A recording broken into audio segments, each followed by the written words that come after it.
Hey guys, it's Cam from Craft and Tailored, and in this week's episode of What Is On My Wrist, we're talking Patek Philippe Nautiluses. This time we're talking about a reference 3700 in yellow gold. This is a stunning example that I would consider a case study example for the reference. It's an unpolished example and retains an original beautiful dial, and wanted to share this one with you. If you are a fan of our channel, then you may have already seen the video that we did on a 3700 in steel, and I'll provide a link in the description below or up here or somewhere, so you can check that one out as well. But this is a 3700 that is in yellow gold. It's a really nice example. The 3700s in yellow gold are pretty rare because Patek wanted to create a watch that was kind of a dress or sports version combo, and they wanted to do that in steel. So although Patek, I kind of flip-flop between both because I want to cover both of my bases as an ultra watch nerd. But although Patek is known for producing watches more often in more noble metals like yellow gold or platinum, the steel variation of a Nautilus is actually more common than the gold version of the Nautilus. So wanted to take a second to draw some highlight towards this example, and talk a little bit more specifically about the gold version of the 3700s. As you know, the Nautilus has seen quite a bit of popularity and an increase in desirability and growth, I think due to Patek marketing that watch to the public, but also I think that the watch has definitely moved into the status of becoming more of a design icon and is definitely a cornerstone for Patek across all complications for the brand. So if you don't know by now, the Patek Philippe Nautilus, or Patek Philippe Nautilus, was designed by the same watch designer as the Royal Oak that is from Audemars Piguet. So what's interesting is the same dude designed both of those watches. His name, if you don't know by now, is Gerald Genta. And Genta designed some really incredible watches over his very long and tenured career. We talk about Genta a lot. He's probably one of the most famous and one of the most influential watch designers of all time.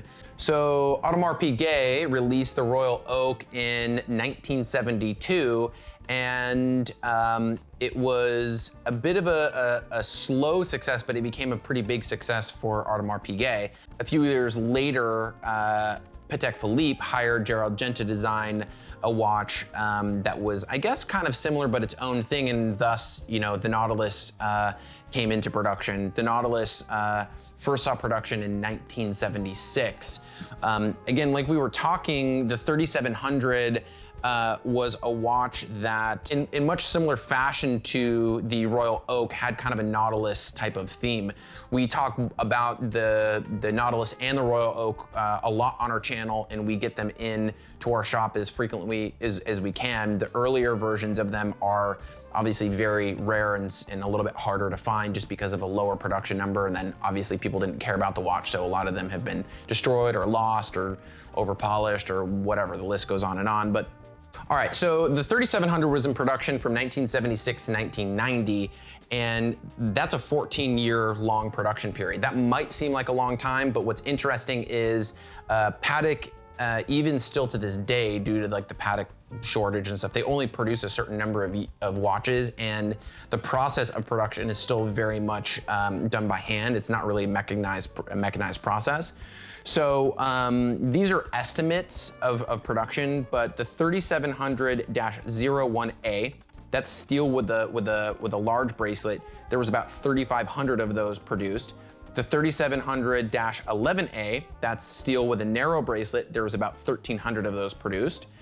The 3701A, that's steel and gold with a large bracelet, 600. 3700-11AJ, that's steel and gold with a narrow bracelet, 300, very rare. The 3701J and 3711J, that's yellow gold, there's about 1,500 including the diamond variants, which this is. 3701G and 3711G is white gold. There's about 65 of those ever to have been produced. And 3701P, which is platinum, there is one.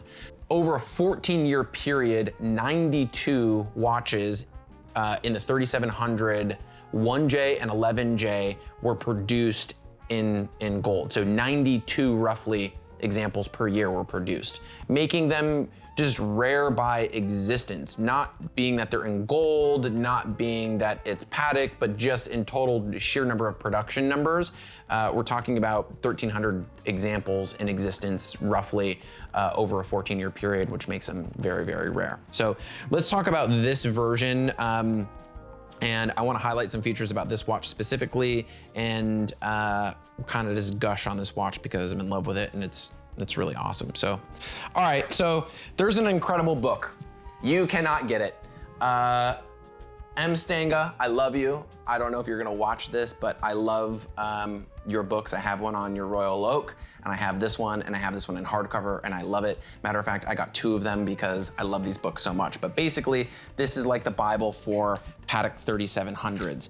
What's interesting here is let's look at dial variants, and I'm gonna talk a little bit about the dial variant that this specific 3700J or 1J, and not including the prototype dials. Typically we have about 8 variants of dials. This specific 3700 1J is what we would refer to as a Type 3 BIS. One of the key features of the Type 3 BIS is serifing on the font, and the accent over the E in Genève is, I guess it's serifed and it's much more pronounced. So really, really pretty, dial variant in itself. I hope that M. Stanga produces this book again because I would love to offer it for sale in our shop, but it has been a tremendous resource guide for us when we are looking at watches and determining things like authenticity and originality, and if dial variant matches with the serial number, and they are awesome and I think would help out the collecting community and the dealer network like myself quite a bit. So really stoked and honored to have had these in our collection.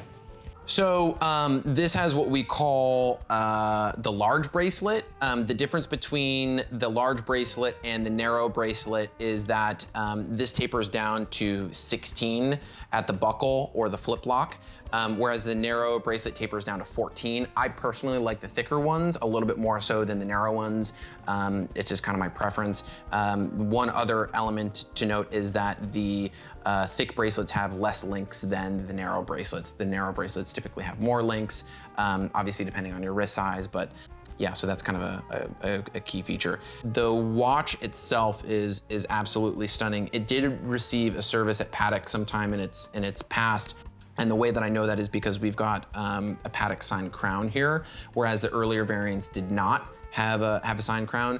I don't know if that's a knock necessarily. I think these watches, this one being from the later part of the 1970s into probably the early 1980s, it's very hard for these watches to go to service and not receive things like maybe like a crystal or a crown. So just kind of something to note. I wouldn't say that it's necessarily a knock, but it is something just to kind of take note of. It does have a service crown and it does not have the original. But the watch itself is in stunning condition. The bracelet is, it's stacked. It's really, really nice. The overall condition, fit, feel, finish of the watch is really, really nice.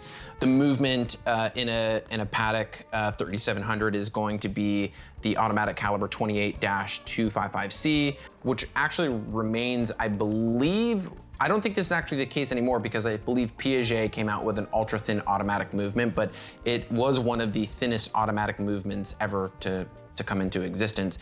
One interesting thing to note as well about the 3700s is that there is no running seconds hand on the watch whatsoever, and you'll also see that in the Royal Oak as well. The reason why is Genta wanted to keep the watch as thin as possible, and by adding a running seconds hand, it would have basically made the mid case of the watch actually thicker. So that's why you don't see that. But this is an exceptional example. I'm really proud to have this here. Probably won't make it to our shop if I'm being honest.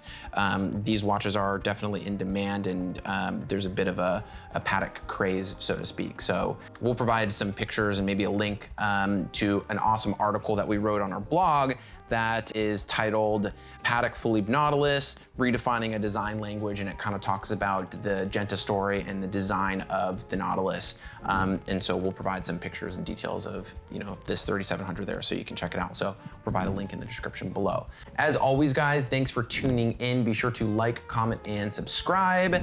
If you've got watch questions, we're definitely here and happy to help. Feel free to drop us a line at info@craftandtailored.com. If you'd like, follow us on Instagram @craftandtailored, and we'll see you guys in the next one. See you later. Bye. Bye-bye. Get out of here. I want to go home. It's late, tired.